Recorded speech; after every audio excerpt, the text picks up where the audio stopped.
तृतीयोऽध्यायः ध्यानम्। उद्यद्भानुसहस्रकान्तिमरुणक्षौमां शिरोमालिकां रक्तालिप्तपयोधरां जपवटीं विद्यामभीतिं वरम् हस्ताब्जैर्दधतीं त्रिनेत्रविलसद्वक्त्रारविन्दश्रियम् देवीं बद्धहिमांशुरत्नमुकुटां वन्देरविन्दस्थिताम्। ॐ ऋषिरुवाच निहन्यमानं तत्सैन्यमवलोक्य महासुरः सेनानीश्चिक्षुरः कोपाद्ययौ योद्धुमथाम्बिकाम् स देवीं शरवर्षेण ववर्ष समरे सुरः यथा मेरुगिरे शृङ्गं तोयवर्षेण तोयदः तस्यच्छित्वा ततो देवी लीलयैव शरोत्करान् जघानतुरगान् पाणिर्यन्तारं चैव वाजिनाम् चिच्छेद च धनुः सद्यो ध्वजं चातिसमुच्छ्रितम् विव्याध चैव गात्रेषु छिन्नधन्वानमाशुकैः सच्छिन्नधन्वा विरथो हताश्वो हतसारथिः अभ्यधावत तां देवीं खड्गचर्मधरोऽसुरः सिंहमाहत्य खड्गेन तीक्ष्णधारेण मूर्धनि आजघानभुजे सव्ये देवीमप्यतिवेगवान्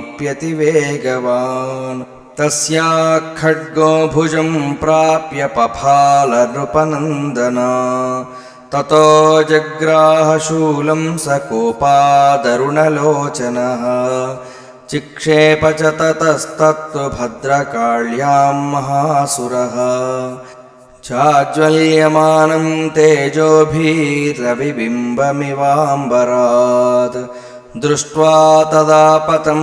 शूलं देवी शूलममुञ्चता तच्छूलं शतधातेन नीतं स च महासुरः हते तस्मिन् महावीर्ये महिषस्य च मूपतौ आजगामगजारूढश्चामरस्त्रिदशार्दनः सोऽपि शक्तिं मुमोचाथ देव्यास्तामम्बिकाद्रुतम् हुङ्काराभिहतां भूमौ पातयामास निष्प्रभाम् भग्नां शक्तिं निपतितां दृष्ट्वा क्रोधसमन्वितः चिक्षेप चामरः शूलं बाणैस्तदपि साच्छिनत् ततः सिंहः समुत्पत्य गजकुम्भान्तरे स्थितः बाहुयुद्धेन युयुधे तेनोच्चैस्त्रिदशारिणा युध्यमानौ ततस्तौ तु तस्मान्नागान्महीङ्गतौ युयुधातेति संरब्धौ प्रहारैरतिदारुणैः ततो वेगात् खमुत्पत्य निपत्य च मृगारिणा करप्रहारेण शिरश्चामरस्य पृथक् कृतम् उदग्रश्चरणे देव्या शिलावृक्षादिभिर्हतः दन्तमुष्टितलैश्चैव करालश्च निपातितः देवी क्रुद्धा गदापातैश्चूर्णयामास चोद्धतम् वाष्कलं भिन्दिपालेन बाणैस्ताम्रं तथान्धकम् उग्रास्यमुग्रवीर्यं च तथैव च महाहनुम् नेत्रा च त्रिशूलेन जघान परमेश्वरी बिडालस्यासिना कायात् पातयामास वै शिरः दुर्धरं दुर्मुखं चोभौ शरैर्निन्येयमक्षयम् एवं संक्षीयमाणे तु स्वसैन्ये महिषासुरः माहिषेण स्वरूपेण त्रासयामास तान् गणान् कांश्चित्तुण्डप्रहारेण खुरक्षेपैस्तथा परान् लाङ्गूलताडितांश्चान्यान् शृङ्गाभ्यां च विदारितान् वेगेन कांश्चिदपरान्नादेन भ्रमणेन च निःश्वासपवनेनान्यान् पातयामास भूतले निपात्य प्रमथानीकमभ्यधावतसोऽसुरः सिंहं हन्तुं महादेव्याः कोपं चक्रे तदोऽम्बिका सोऽपि कोपान् महावीर्यः खुरक्षुण्णमहीतलः शृङ्गाभ्यां पर्वतानुच्चांश्चिक्षेप च ननाद च वेगभ्रमणविक्षुण्णा महीतस्य व्यशीर्यता लाङ्गूलेनाहतश्चाब्धिः प्लावयामास सर्वतः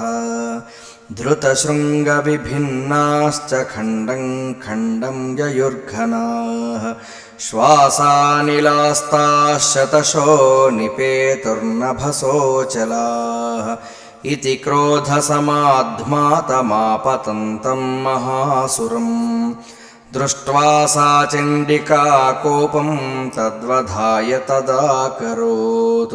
साक्षिप्त्वा तस्य वैपाशं तं बबन्धमहासुरम् तत्याजमाहिषं रूपं सोऽपि बद्धो महामृधे ततः सिंहोऽभवत्सद्यो यावत्तस्याम्बिका शिरः छिनत्ति तावत्पुरुषः खड्गपाणिरदृश्यत तत एवाशु पुरुषं देवी चिच्छेदसायकैः तं खड्गचर्मणा सार्धं ततः सोऽभून्महागजः करेण च महासिंहं तं च कर्षजगर्ज च कर्षतस्तु करं देवी खड्गेन निरकृन्तता ततो महासुरो भूयो माहिषं वपुरास्थितः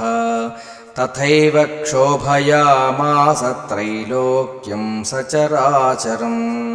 ततः क्रुद्धा जगन्माता चण्डिकापानमुत्तमम् पपौ पुनः पुनश्चैव जहासारुणलोचना ननर्दचासुरः सोऽपि वरवीर्यमदोद्धतः विषाणाभ्यां च चिक्षेप चण्डिकां प्रतिभूधरान् सा च तान् प्रहितांस्तेन चूर्णयन्ती शरोत्करैः उवाच तं मदोद्धूतमुखरागाकुलाक्षरम् देव्युवाच गर्ज गर्ज क्षणं मूढमधु यावत् पिबाम्यहम् मया त्वयि हतेऽत्रैव गर्जिष्यन्त्याशु देवताः ऋषिरुवाच एवमुक्त्वा समुत्पत्य सारूढा तं महासुरम् पादेनाक्रम्य कण्ठे च शूलेनैनमताडयत् ततः सोऽपि पदाक्रान्तस्तया निजमुखात् ततः अर्धनिष्क्रान्त एवासीत् देव्या वीर्येण संवृतः अर्धनिष्क्रान्त एवासौ युध्यमानो महासुरः तया महासिना देव्या शिरच्छित्त्वा निपातितः ततो हाहाकृतं सर्वं दैत्यसैन्यं ननाशतत् प्रहर्षं च परं जग्मुः सकला देवतागणाः तुष्टुवुस्तां सुरादेवीं सह दिव्यैर्महर्षिभिः जगुर्गन्धर्वपतयो नृतुश्चाप्सरो गणाः ॐ